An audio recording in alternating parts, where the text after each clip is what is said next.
Hello guys, আপনারা কেমন আছেন? আশা করছি ভালো আছেন। আমি অনেক ভালো আছি। আপনাদের মধ্যে আমি হাজির হয়েছি সাদিয়া ইসলাম। তো আজকের ভিডিওটার মেন টপিক হচ্ছে আমি আজকে ফুলকপি আলু দিয়ে এক ধরনের তরকারি রান্না করব। ওই রেসিপি হিসাবেই আপনাদের সাথে শেয়ার করা হয়েছে। তো প্রথমে আমি মাছটা ভেজে নিচ্ছি ভালোভাবে। তারপর মাছগুলো এপিট ওপিট করে ভেজে নিচ্ছি। মাছগুলো এমনভাবে ভাজবো না যেটা পুড়ে যাবে, এমনভাবে ভাজবো যেটা হালকা ব্রাউন কালার হয়।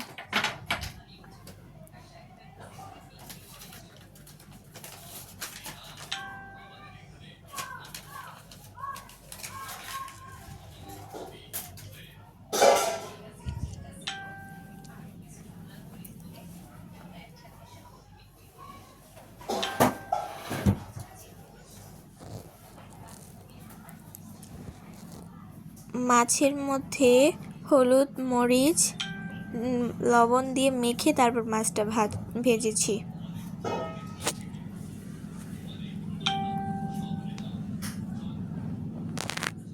তারপর পেঁয়াজগুলো লাল করে ভেজে নিচ্ছি। পেঁয়াজগুলো এমনভাবে ভাজবো না যেন পুড়ে যায়। হালকা গ্যাসে পেঁয়াজগুলো লাল করে ভেজে নেব।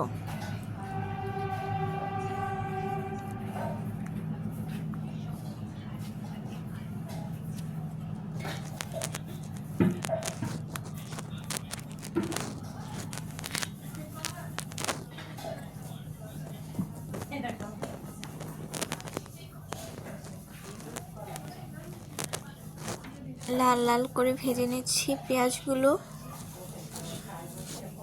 তারপরে দেখতে থাকুন আমি কি কি ব্যবহার করি। তারপর এটার মধ্যে আদা বাটা দিয়েছি।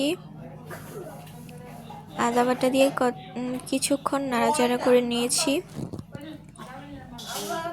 তারপর এর মধ্যে লাল মরিচ দিয়ে নিয়েছি, গোড়া মরিচ।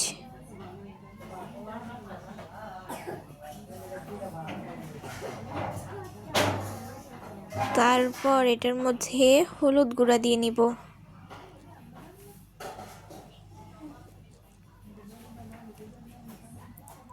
পরিমাণ মতো সব কিছু নিয়ে এটাকে সুন্দরভাবে নাড়াচাড়া করে কষিয়ে নিচ্ছি।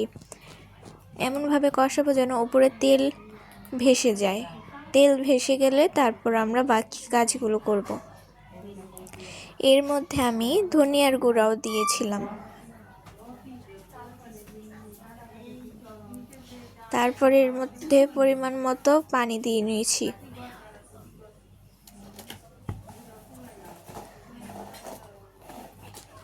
তারপর ফুলকপি এবং আলু দিয়ে তরকারিটা রেডি করে নিচ্ছি।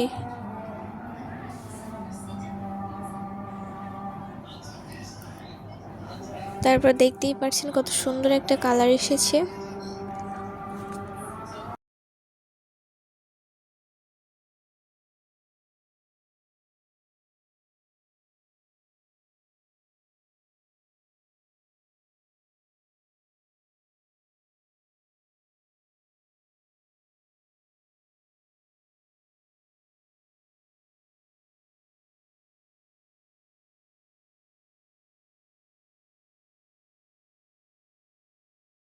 তারপর তরকারিটা মিক্স করে ঢাকনা দিয়ে কিছুক্ষণের জন্য ঢেকে নেব।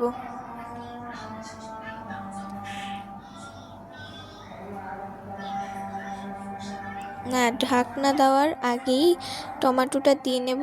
তারপর এটা মিক্স করে তারপর এটা ঢেকে দেব কিছুক্ষণের জন্য।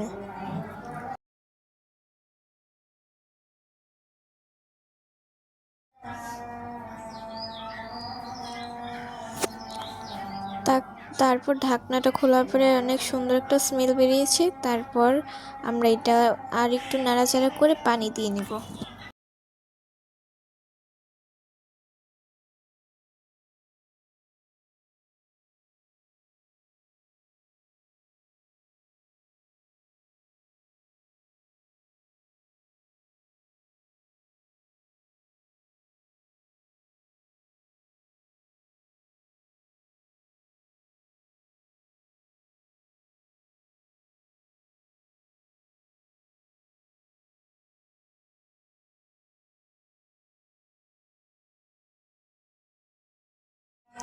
পরিমাণ মতো পানি দিয়ে নিয়েছি।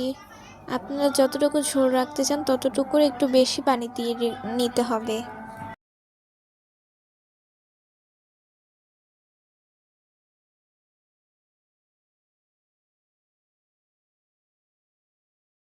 তারপর আমরা মাছগুলো দিয়ে নিয়েছি। তারপর কিছুক্ষণের জন্য আবার ঢেকে নিয়েছি।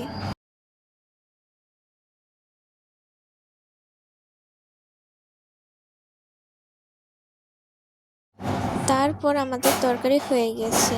তো ভিডিওটি ভালো লাগলে লাইক কমেন্ট শেয়ার দিয়ে পাশে থাকবেন। ধন্যবাদ। আর যদি নতুন ভিডিও চান তাহলে কমেন্ট করেন।